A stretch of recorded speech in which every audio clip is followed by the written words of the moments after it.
The drop pod screamed through the upper atmosphere of Taraxis 4, trailing fire like a wounded comet. Lightning arced across the hull, painting the metal in violet flashes as the magnetic storm tore at the ship's stabilizers. Inside, the cadets clung to their restraints, their alien skin glimmering under emergency lights that flickered between crimson and amber. The descent was supposed to be routine, a controlled entry for the survival field exam of the Galactic Academy. But the storm had grown stronger than predicted, swallowing the signal beacons and throwing the pod off course. When the final thruster burst failed, the craft spun wildly before crashing into the ground with a deafening metallic roar. When silence finally came, it was heavy and absolute. The hatch hissed open, releasing a wave of toxic vapor that drifted into the pale horizon. The first to emerge was a slender avian cadet named Drask, whose feathers twitched from the static still clinging to the air. His golden eyes widened as he surveyed the endless wasteland before him, a plain of cracked stone that glowed faintly from mineral heat, split by a vast ravine that cut the land like a scar made by a planetary wound. He let out a series of sharp chirps, the traditional alarm call of his species, and stepped back from the edge. Behind him, Lieutenant Aaron Voss unfastened his harness and climbed out slowly, shielding his face from the acidic dust carried by the wind. The air smelled of rust and ozone, and the sunlight that filtered through the clouds was the color of dying embers. He scanned the landscape, noting the violent fractures in the terrain and the way heat shimmered above the chasm. His visor displayed readings confirming what his instincts already told him. The ravine was too deep to measure, too wide to cross with a simple leap, and lined with unstable rock that would crumble under pressure. The other cadets stumbled out next, each one shaped by a different world. Norix. The reptilian from Scar Delta hauled his massive frame through the hatch, his scaled shoulders scraping against the metal as he growled something in his native tongue. His thick tail swung behind him, flicking pebbles into the dust. Virel. The bioluminescent student from the moon Arloon followed silently, her translucent skin glowing faintly blue in the murk. Her presence cast long shadows that danced over the cracked ground, eerie yet beautiful against the alien dusk. Aaron looked down at the navigation module on his wrist. The beacon that marked their retrieval site blinked faintly. Its signal was close but unreachable, glowing from the opposite side of the ravine. He frowned. According to the briefing, the pod should have landed less than 2 kilometers from the extraction zone. Now that distance stretched into something immeasurable. The retrieval ship would orbit Taraxis 4 for only 8 hours. If they missed the window, no second attempt would come for another rotation, meaning 2 full local days on a world that could strip flesh in the rain. Drask's feathers ruffled anxiously as he approached the edge again. "The ground moves," he said in the clipped standard of the Academy, his voice trembling. Aaron crouched beside him and tossed a loose stone into the ravine. It fell silently into the mist, disappearing before it struck anything solid. The echo never returned. The chasm was deeper than sound itself. He rose and turned toward the others. "We're not getting across that by jumping," he said, his tone steady but urgent. Norix hissed in frustration, his scaled fists tightening. "Then the trial ends here. Without tools, without thrusters, we are trapped." He spat a glob of acid into the dust where it sizzled. The rule of the test had been clear. No manufactured tools, no external technology, only natural resources. It was meant to measure raw ingenuity, not the power of machines. The instructors orbiting above would be watching through long-range drones, studying how each species adapted to sudden hardship. Aaron watched the clouds rolling in from the north, heavy with the glint of metallic rain. "We have 6 hours before the first storm cell passes over us," he said. "If we stay exposed, the acid will eat through the pod hull." His calm tone contrasted with the growing panic around him. Drask fluttered his wings in agitation. Virel knelt, touching the soil with glowing fingers that immediately flared brighter. "This ground bleeds minerals," she said softly. "The rain will release fumes. We should move." Aaron nodded. He knew she was right. Yet there was nowhere to go except toward the gorge or back into the cracked plains behind them, where thermal vents hissed and belched poisonous steam. The pod itself offered temporary shelter, but it was useless for crossing the ravine. He stepped forward, boots crunching over fragments of dark rock, and examined the far side again. The opposite cliff shimmered faintly through the haze. He could almost make out the small antenna of the beacon blinking a muted orange. So close, yet unreachable. Drask began pacing, muttering about how the Academy had doomed them. "This was meant for controlled conditions," he complained. "The storm altered the parameters. We should signal for extraction immediately." Aaron shook his head. "The retrieval vessel can't locate us through the magnetic interference," he replied. "If we don't activate that beacon, no one will find us." Norik slammed his tail against the ground, sending a shock through the cracked surface. "Then what do you suggest, human? You will flap your weak arms across?" His tone was venomous, but beneath it Aaron heard fear. He didn't answer immediately. He crouched and ran his fingers along a patch of strange bark that had peeled from a nearby tree trunk. The texture was unlike any wood he had known, light, fibrous, layered with moisture. It flaked off in strands rather than chunks, each piece strong enough to resist tearing. He rolled one between his fingers, thoughtful. The others watched as he examined the trunk more closely. The tree itself was immense, its surface covered in a cork-like crust that had survived the acidic atmosphere. Each layer beneath was interwoven like muscle fibers. Aaron tapped it with his knife and noted the hollow sound. It was flexible, not brittle. In his mind, fragments of memory surfaced. Lessons from Earth's wilderness programs, survival training in places where technology could not save you. He remembered old instructors teaching how to strip bark and twist it into cordage, how to weave fibers into lines strong enough to hold a man's weight. Behind him, Varel's voice broke the silence. "You think this tree will help us cross?"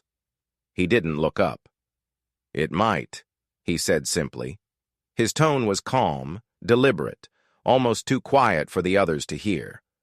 Norik scoffed, folding his heavy arms. "Even if you had 100 meters of that stuff, it would tear the moment you put weight on it." Aaron tested the strand between his hands. It held firm, stretching slightly before tightening. He gave a small nod. "Maybe," he murmured, "but it's something." A gust of wind howled through the gorge, carrying the scent of iron and lightning. The cadets instinctively drew back, huddling closer to the wrecked pod. Aaron stood in the wind, staring at the abyss as if measuring it with his eyes. The chasm seemed alive, breathing with heat from the planet's molten core. Every few moments, a low rumble echoed from below, like thunder trapped inside stone. He felt the air pulse through his boots and realized the planet itself was not stable. Fault lines shifted constantly, threatening to widen the ravine even more. Time was not on their side. The acid drizzle began as a whisper, turning dust into thin trails of smoke. Varel gasped as droplets struck her luminescent skin, leaving dark patches that dimmed her glow. Aaron immediately guided her under the pod's shadow. "Stay covered," he said. He reached into the survival pack, retrieving a thin cloak made of heat-resistant fabric. It wasn't enough for all of them. He handed it to her without hesitation. "Use it. Your light helps us see." She tried to protest, but he cut her off with a short nod. Drask's feathers were already singed at the tips. The avian curled his wings tightly around his body, muttering about how this test was unfair. "We will all fail," he said bitterly. "The Academy will call this a loss of potential and send new recruits next cycle." Aaron ignored him. He crouched beside the tree again, scraping more bark into strips despite the sting in his palms. The sap seared his skin, but he continued methodically, coiling each strip beside him. The others watched in silence, unsure whether to call him insane or brave. By the time the rain thickened into a steady hiss, Aaron had collected a small pile of fibrous strands. He studied them as if searching for a secret pattern, then began twisting them together, his movements rhythmic and precise. His muscles ached, but his mind felt strangely clear. Every rotation tightened the fibers, every pull fused them into something stronger. He remembered his father's voice from long ago. You can't fight nature, but you can learn to work with it. Here, that lesson might mean the difference between life and death. As darkness settled across Taraxis 4, the group gathered near the wreckage, shivering beneath the faint shelter of the pod. Aaron sat apart, his back against the tree, the first crude cord resting in his lap. The wind moaned through the canyon below, echoing like a warning. He stared at the line in his hands, testing its strength once more. It wasn't enough, not yet, but it was a beginning. Across the gorge, the beacon pulsed faintly through the mist, an orange heartbeat in the endless gray. He exhaled slowly. The others might see only a gulf of hopelessness between them and salvation. He saw a problem to solve, a bridge not yet built, but already imagined. The drop pod screamed through Taraxis 4's atmosphere, a streak of white fire swallowed by violet storm clouds. Inside the metal shell, the cadets were weightless for a breath, then crushed back into their seats as the stabilizers failed one after another. The smell of ozone filled the cabin. When the impact came, it was like being punched by a planet. Steel buckled, dust burst through the seams, and every light went black. For a long moment, nothing moved. Then a faint hiss as emergency valves released pressure, and a red lamp blinked weakly overhead.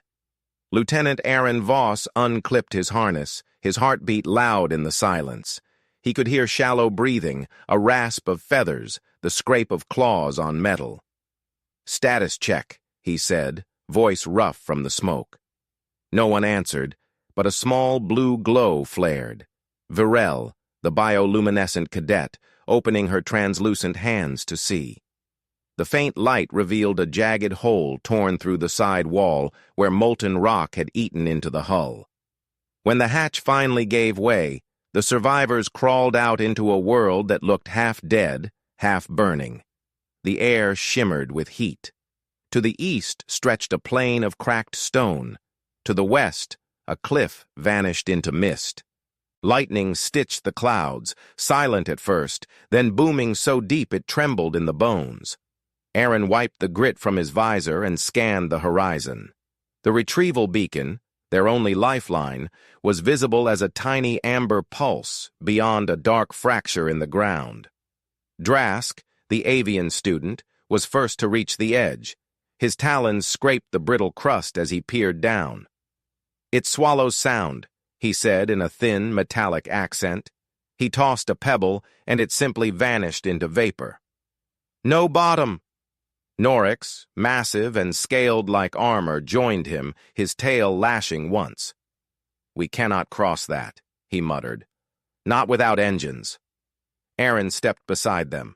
The gorge cut the planet like a wound, kilometers wide, walls glazed with black glass from ancient lava flows.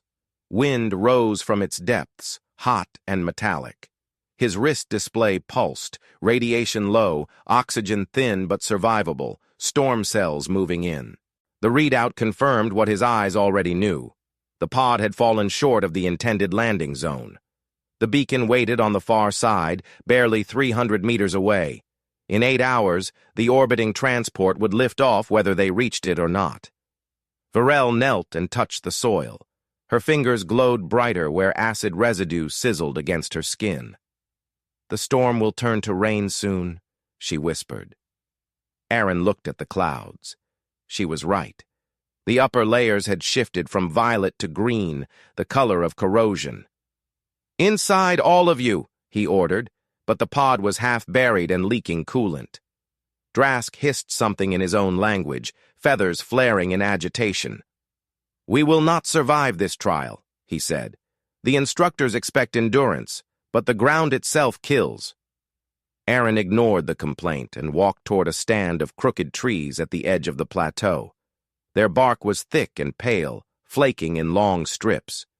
He pulled one free and bent it between his hands. It resisted, supple and strong. Another memory surfaced.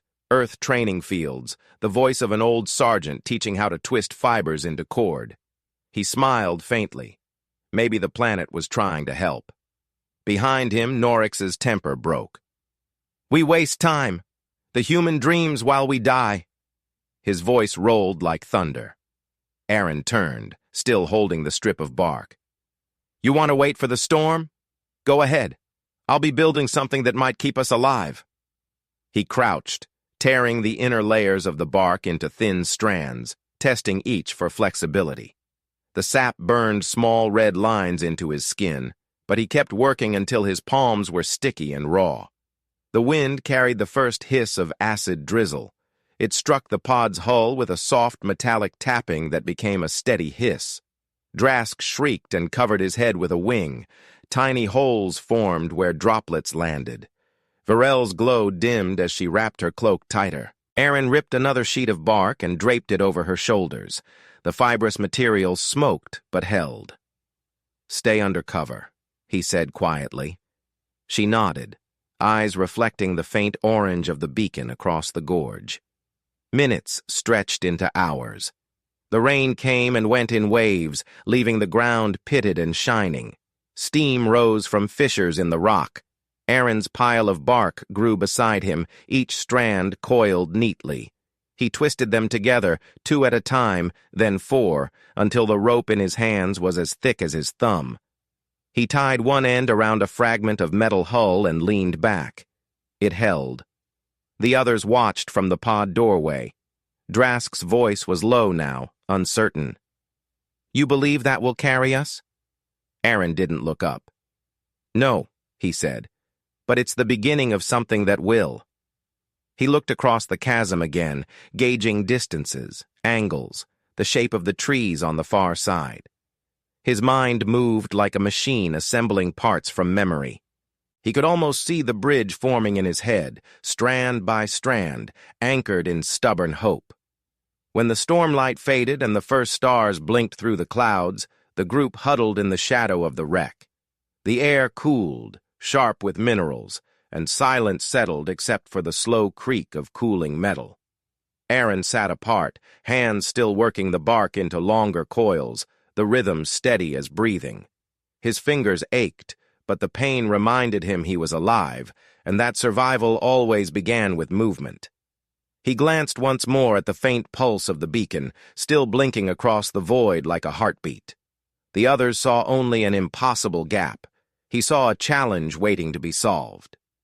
In the dark, with the storm whispering over the ravine, the human began to plan the first line of the bridge that would save them all.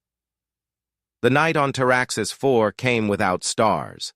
The storm clouds swallowed the sky, glowing faintly from within as distant lightning pulsed behind them, a heartbeat of the planet itself. The air carried a strange metallic tang, and every breath left a bitter taste of iron. The wrecked pod creaked in the shifting wind while the cadets huddled in the shadows, their bodies trembling from exhaustion. The acid drizzle had passed for now, but the air was still sharp enough to sting exposed skin. The world felt hostile, alive, as if it wanted to erase every sign of the intruders who had dared to fall upon it. Aaron sat apart from the others, beneath the leaning trunk of a twisted tree. In front of him lay the coils of bark he had stripped earlier. His hands moved steadily, rhythmically twisting fibers into cord, each pull tightening the weave. His palms were raw and blistered, streaked with dried sap that burned under the skin, but he ignored the pain. Every twist and knot felt purposeful. The rhythm kept his thoughts grounded. One loop, one pull, one breath. The faint bioluminescent glow that radiated from Varel's body illuminated his workspace, turning the bark's surface a soft blue-green. He had always found silence comforting, but here it pressed too heavily, broken only by the rasp of his hands and the sigh of the wind. He could feel eyes watching him, the same uneasy glances that had followed him since their arrival. The cadets had begun to understand that no help was coming until the beacon on the other side of the ravine was reached, yet none of them had found courage to act. He sensed the fatigue in their movements and the hollow defeat in their voices. The trial had stripped them of arrogance. That was the first step toward survival. When Varel approached, her faint light painted shifting patterns over the ground. Her skin shimmered like the reflection of a moonlit lake. "You have not slept," she said softly. Her voice was low and melodic, carrying a natural resonance that soothed even in despair. Aaron continued working, testing the tension of the fibers before speaking. "Sleep wastes time," he said quietly. "The storm will return at dawn. I need enough line before it hits again." She crouched beside him, her translucent knees glowing faintly against the soil. "You think this rope will carry us?" she asked. Aaron gave a small nod, twisting another strand into the growing length. "If it holds, we can cross the narrowest point. The bridge will not last long, but long enough." He pulled hard, testing the tension. The cord stretched slightly before settling into firmness. It was stronger than any plant fiber he had handled before. He could feel a faint pulse under his fingers, as if the material had its own heartbeat. The discovery made him pause. "It's alive," he murmured. Varel leaned closer, her glowing eyes narrowing. She reached out, touching the cord with slender fingers. A soft light rippled through the bark, reacting to her bioelectric energy. The fibers brightened, the pulse quickened, and for a moment the line hummed with a low vibration, almost musical. Aaron looked up at her. "You did that?" he asked. She shook her head slowly. "No. It responds to energy. My kind emits it naturally. The trees here may share that property. You might have found something more than rope." He studied the material again, bending a section until it creaked but did not snap. The fibers seemed to tighten and heal at the strain points, adapting to pressure. "Then it will hold," he said firmly. Varel smiled faintly, the first genuine expression of hope he had seen since the crash. She moved closer and began helping him twist additional fibers. Her long fingers were more delicate and precise than his calloused hands, and together their rhythm grew faster. She pulled strands through her glowing palms, fusing them with heat until the surface smoothed. As they worked, the silence around them began to feel less oppressive. The wind softened, and faint vibrations traveled through the ground beneath them. The planet's crust was shifting again, but this time it felt almost distant, like a sleeping giant turning in its rest. The faint hum of the bark cords mingled with the low rumble, creating a strange harmony that neither of them had expected. It was as though the planet was watching, aware of the life struggling upon it. Drask stirred near the wreckage, his feathers puffed against the cold. He blinked groggily at the faint blue light surrounding the two figures beneath the tree. For a moment he thought the human had summoned fire, but the light was too cool, too ethereal. He rose and shuffled closer, curiosity overcoming fear. "What are you doing?" he asked, his voice sharper than he intended. Aaron didn't stop twisting the fibers. "We're building the first line. The bridge begins here." Drask clicked his beak in disbelief. "With bark? It will tear under your weight." Varel lifted one end of the cord, letting it sway gently in the air. The rope shimmered as if breathing, a living extension of the trees themselves. "This is not dead material," she said calmly. "It reacts to our energy. It strengthens when charged." Drask reached out to touch it, then pulled back with a startled chirp as a faint spark jumped from the surface. His eyes widened. "It sings," he whispered. By dawn, the first coil stretched nearly 50 meters, thick and alive with faint luminescent veins that pulsed in rhythm with the planet's tremors. The ground beneath the group glowed faintly where the rope touched it, as if the planet recognized its own creation, repurposed by alien hands. Aaron leaned back, flexing his sore fingers, and studied the completed length. "It's enough to reach the other side," he said. His voice carried quiet satisfaction, not pride, just relief that the impossible was beginning to look achievable. Varel's light dimmed slightly as exhaustion crept into her expression. She lowered herself beside him, drawing her knees close. "You have changed its nature," she said softly. "No one from my world could have imagined such use. We only harvest these trees for resin." Aaron glanced at her.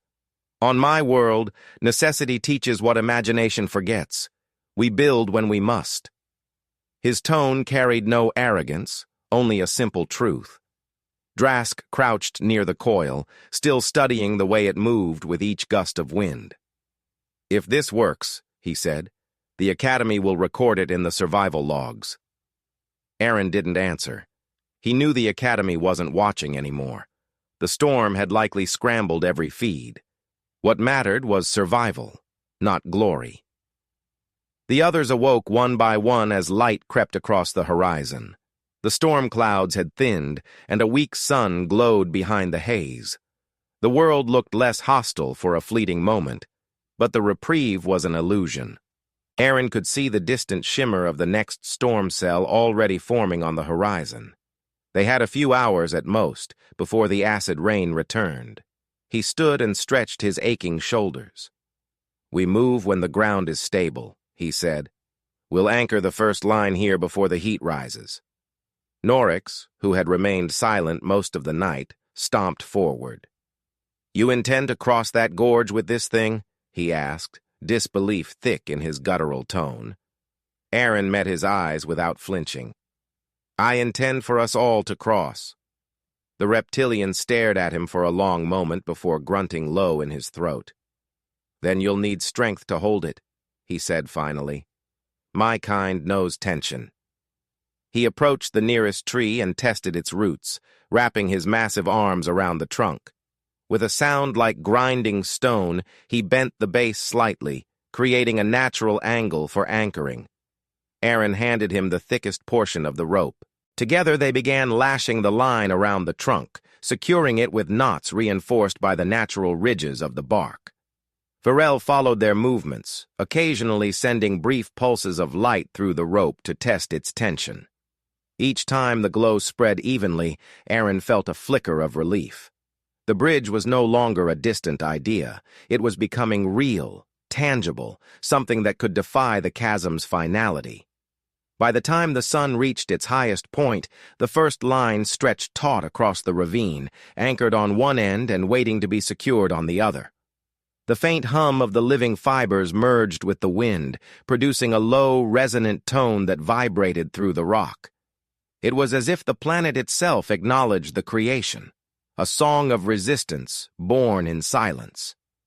Aaron stood at the edge, watching the rope sway lightly over the abyss. His hands trembled from exhaustion, but there was strength in his eyes.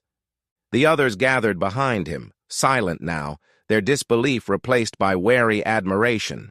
He had taken the impossible and given it shape. The human had built something from nothing, and in doing so had restored what the Academy's machines never could: hope. As the first gust of pre-storm wind howled across the gorge, the rope glowed faintly, pulsing with its own rhythm, alive in the shadow of destruction. It no longer looked like bark. It looked like a vein of the planet itself, stretched between two worlds. And as the thunder rumbled from the distance, Aaron knew the true test had only begun. The morning light on Taraxis 4 was strange, diffuse and golden, slipping through a veil of dust that hung like smoke. The horizon quivered with heat, and the air was so dry that every breath burned the throat. Aaron stood near the edge of the ravine, squinting against the brightness. The first line of the bridge stretched before him, glowing faintly in the sun. It looked alive, as if it had been spun by some vast creature rather than human hands. The wind moved across it in long, sweeping waves, producing a low hum that pulsed through the ground beneath his boots. The sound was deep and rhythmic, like the slow beating of a heart. The cadets gathered behind him, silent now. None of them dared speak. Even the usual hiss of Norix's breath had softened, replaced by quiet concentration. They all understood the stakes. The next step was no longer theory. It was the test of every decision made through the long, sleepless night. Aaron checked the knots that bound the first end of the rope to the great cork-barked tree. The fibers held firm, vibrating slightly under tension. He tugged them again, just to feel the resistance. It was strong enough to hold him. He hoped it would be strong enough for everyone. "Virel!" he called without turning. Her glow brightened slightly as she approached, her movements light and graceful on the scorched ground. She carried a bundle of thin branches and vine loops that she had harvested before dawn. She placed them beside him. "The structure for the planks," she said softly. He nodded. "Good. We'll need spacing between each piece to cut the weight. It doesn't have to carry all of us at once, just one at a time." She knelt beside him, helping to tie the first branch onto the cord. The vines stuck to their fingers, releasing a faint, sweet resin that hardened in seconds. Together, they built the first section of the bridge, plank by plank, lashing each piece with care. The hum of the rope deepened as they worked, the sound resonating with every new connection. It was more than wind now. It was the living material reacting to the added strain, adjusting its structure as if alive. Behind them, Drask unfolded his feathered wings and stepped closer to the edge. The light shimmered over his golden feathers, and for a moment he seemed almost at peace. "It sings," he said quietly, his voice carrying in the still air. "The bridge sings." Aaron didn't look up, but a faint smile crossed his face. "Then let's hope it keeps singing while we cross." The heat increased as the sun climbed higher. The metallic haze shimmered across the landscape, and the distant rumble of the storm rolled over the horizon. It was moving faster than expected. Aaron worked faster, his muscles burning, sweat stinging his eyes. The ground trembled intermittently beneath his boots, a reminder that the world itself was unstable. He had to finish before the next quake widened the gap. Norix moved forward without waiting for instruction. The reptilian's strength had been a quiet presence until now, but when he bent to lift one of the heavier support beams, the ground itself seemed to groan beneath the effort. He anchored a second line above the first, using a split tree trunk as the pivot. His claws sank deep into the wood, securing the rope with precision. "This will hold," he said, his voice low but steady. Aaron met his eyes and gave a single nod. "Then we move." He clipped a vine harness around his waist, attached it to the living rope, and stepped onto the first plank. The wood bowed slightly under his weight, and the hum of the rope rose into a higher pitch, as if sensing the strain. The wind from the ravine rose to meet him, carrying warmth from the molten depths below. He could feel the air rising through his boots, whispering across the bridge like breath from another world. He took another step. The bridge swayed but held. Virel's light followed him from behind, her glow casting soft reflections across the fibers.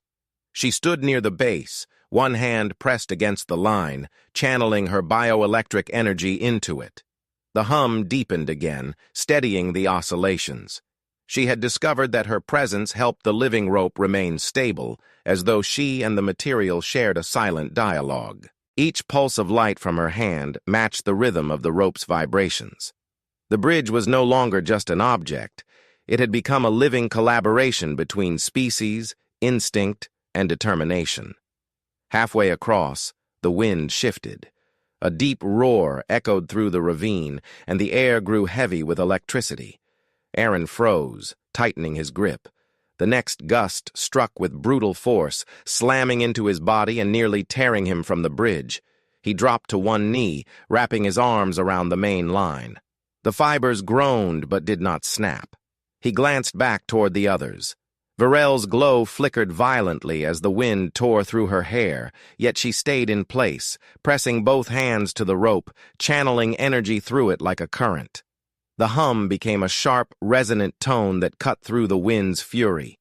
When the gust passed, the world fell into stillness again, save for the fading echoes of the bridge's song. Aaron exhaled slowly, his heartbeat loud in his ears. He stood, tested his balance, and began moving again, step by step. When he reached the midpoint, he turned back toward the group. "It's stable!" he shouted, his voice barely carried, swallowed by the distance and the returning wind. "One at a time!" Drask spread his wings and prepared to follow. He was lighter than Aaron, and his balance was aided by the natural lift of his feathers. The rope vibrated with each of his steps, producing higher notes that harmonized strangely with the lower hum. The entire bridge seemed to sing, a haunting, alien melody that rose and fell with every movement across it. Even Norix, standing at the base, found himself staring in wonder at the phenomenon. It was as if the planet itself had chosen to help them survive. But the peace did not last. The first rumble of an approaching quake shook the air. Dust fell from the cliffside in thin cascades. The far anchor, the one still unsecured, shifted slightly, sending ripples through the entire structure. Aaron felt the motion under his boots and looked up sharply. The branch he had tied as a secondary support began to splinter. "Move!" he shouted. "Get across!" Drask fluttered the remaining distance, landing hard on the far side. Aaron lunged forward, grabbing the line to steady it. The plank beneath him cracked, one half dropping into the abyss. He dangled for a moment, suspended only by the living rope that now screamed under the pressure, its song turning from harmony to raw vibration. Varel's light flared behind him, blinding for an instant. She was feeding everything she had into the line, her body trembling under the strain. Norix roared, grabbing the anchor tree with both arms. His claws dug deep, his muscles bulged, and the roots shifted as he used his entire body to absorb the tension. "Hold it!" he bellowed. Aaron pulled himself upward, his fingers bleeding, and hauled his body back onto the nearest plank. He crawled forward, gasping, until his hands found solid ground. The bridge stilled. The vibration settled into a slow, exhausted hum. He lay there for several seconds, catching his breath, listening to the faint sound of the rope beneath him. It no longer sang. It whispered. It was alive but weary, as if it too had fought for survival. Varel collapsed beside the anchor on the near side, her glow flickering weakly. Norix leaned against the tree, panting, his scaled chest rising and falling in heavy rhythm. Drask called from across the ravine, his voice hoarse. "The line holds! The path is secure!" Aaron pushed himself up and looked back. The bridge swayed gently, shimmering with light where Varel's energy still lingered. It was fragile, beautiful, and terrifying. He knew it would not last another storm, but it did not need to. It had one purpose, to carry them across. He turned to face the far side of the gorge. The beacon's light was now close enough to see clearly, its orange glow cutting through the haze. Relief washed through him, brief and sharp, but he did not allow himself to rest. The others would need guidance, one by one, across the trembling bridge. He waved to Varel, signaling her to recover. "We start moving now," he said. "The storm is nearly here." The sky above was already darkening again, the sun vanishing behind a curtain of metallic clouds. The wind carried the scent of acid and thunder. As Aaron prepared the next crossing, he glanced once more at the glowing rope. It no longer looked like something crafted by hand. It seemed like a part of the planet itself, an artery of survival stretched between death and hope. The bridge hummed softly, its rhythm matching the quickening pulse in his chest. And as the first flashes of lightning illuminated the horizon, Aaron felt something shift inside him. The fear that had followed him since the crash began to dissolve, replaced by an unfamiliar calm. The human part of him, the one that adapted, endured, and refused to yield, had awakened fully. The bridge that sang in the wind was proof of that will. Whatever came next, he knew he would cross it, even if the world itself tried to tear it down. The storm broke over Taraxis 4 with the violence of an animal finally released from its cage. The wind screamed through the ravine, dragging sheets of metallic rain sideways, and each droplet that struck the ground hissed like burning oil. The sky had turned a deep, furious copper, and the light that filtered through it painted everything in shades of fire and ash. The bridge swayed under the pressure, its living fibers glowing faintly against the storm's darkness, like veins pulsing with determination.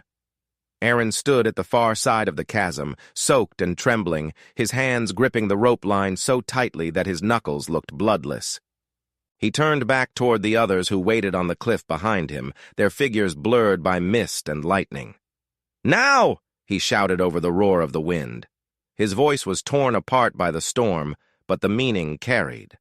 Varel was the first to step forward, her body glowing faintly even in the chaos.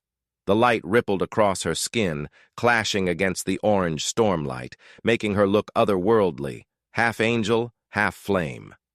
She fastened the vine harness around her waist, clipped it to the main line, and began to move. Every step she took made the bridge sing, the hum rising higher as her bioelectric energy interacted with the living rope. The vibration resonated through the air, countering the shriek of the storm. Aaron crouched near the anchor on his side, steadying the line. He could see her approaching, her small frame shuddering as the wind battered her. The bridge moved beneath her feet like a living serpent, twisting but never breaking. Halfway across, the gusts intensified. She froze, gripping the rope with both hands as acid rain burned through her sleeves. He shouted encouragement, his voice breaking from the strain. She raised her head, eyes glowing like molten glass, and forced herself forward. When she reached the last few meters, he reached out, grabbed her arm, and pulled her onto solid ground. Her knees buckled, and she collapsed against him, trembling but alive. Drask went next, lighter, but more cautious. He extended his wings for balance, his feathers slick with rain. Each gust threatened to throw him off, but he adjusted his stance with precision, guided by instinct more than skill. The bridge sang again, its tone deepening to match the rhythm of his movement. From below came the rumble of the storm striking the ravine's inner walls. Aaron felt the vibration through the soles of his boots. He gritted his teeth and kept his eyes locked on the avian silhouette, moving like a flicker of gold through the haze. When Drask landed beside him, the feathered cadet let out a breathless cry that was half laugh, half sob. "It held," he whispered. Aaron nodded, glancing back at the others. Norix was last. The reptilian warrior stepped forward without hesitation, his massive frame casting a shadow even in the shifting light. His claws dug into the planks as he moved, each footstep producing a thunderous sound. The bridge trembled, and the living fibers groaned, adjusting to his weight. Lightning flashed behind him, revealing the churning storm clouds that seemed to stretch endlessly. For a moment, Aaron feared the entire structure would collapse under the strain. Then Norix roared, not from fear but defiance, and forced his way forward, hand over hand, until he reached the halfway point. The bridge's glow flared in response, its hum turning into a low, continuous tone that merged with the roar of thunder. Aaron watched as a sudden gust slammed into the structure, tilting it sideways. One of the planks snapped, plunging into the abyss. Norix lost his footing for a heartbeat, his tail whipping through the air to regain balance. Aaron lunged to the edge, shouting, "Hold on!" The reptilian's claws dug into the main line just in time. Varel, still shaking beside Aaron, pressed her glowing hands against the rope and released a surge of energy through it. The light ran down the entire bridge, illuminating the storm like a burning vein. The vibration steadied again, and Norix hauled himself upward with a final furious growl. When he reached the end, Aaron grabbed his arm and pulled him to safety. The moment his feet hit solid ground, the bridge gave one long, sorrowful hum and began to unravel behind them.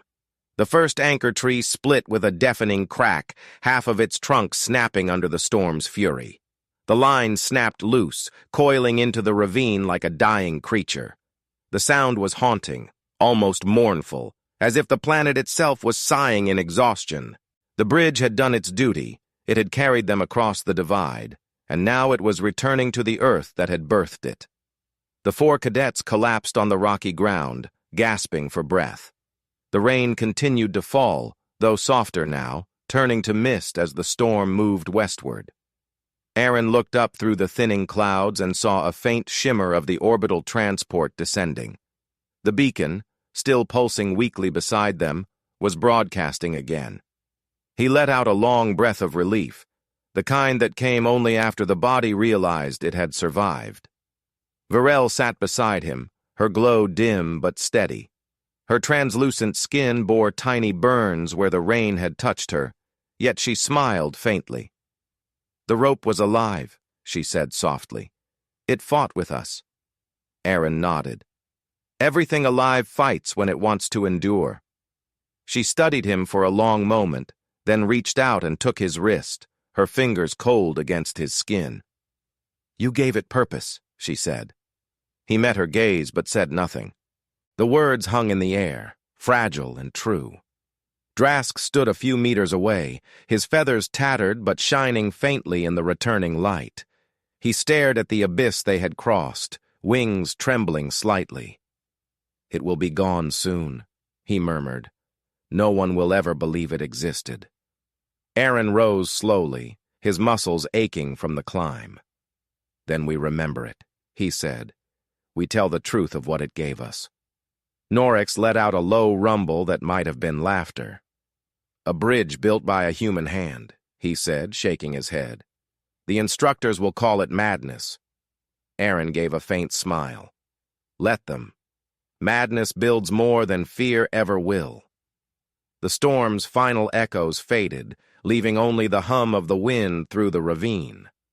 The air smelled of scorched minerals and renewal. Minutes later, the rescue ship broke through the clouds, descending on jets of blue fire. The ground shook as it landed, scattering the remaining dust. The hatch opened, and the retrieval officer, an insectoid from the academy, stepped out, his compound eyes reflecting the scene in fragments. "We tracked the beacon signal through the interference," he said, his voice cold and mechanical. "We expected no survivors." His gaze shifted to the four figures standing side by side, their faces weathered but unbroken. Aaron simply nodded and motioned for the others to board. Inside the ship, the hum of the engines was gentle compared to the chaos they had endured. Through the viewing port, Aaron watched the surface of Taraxis 4 fade beneath them, the storm still raging in the distance. From above, the ravine looked like a dark scar etched across the planet's crust. Somewhere within that scar lay the remnants of their bridge, already being reclaimed by the living soil. He wondered if future teams would ever find it, if anyone would believe that survival had come not from machines, but from the simple will to create. Varel sat across from him, her glow slowly returning as the ship's air scrubbers filtered the acid from her lungs. She met his gaze and smiled faintly. "You built a bridge from a dying tree," she said. "And from fear, you built unity." He looked away, his expression unreadable.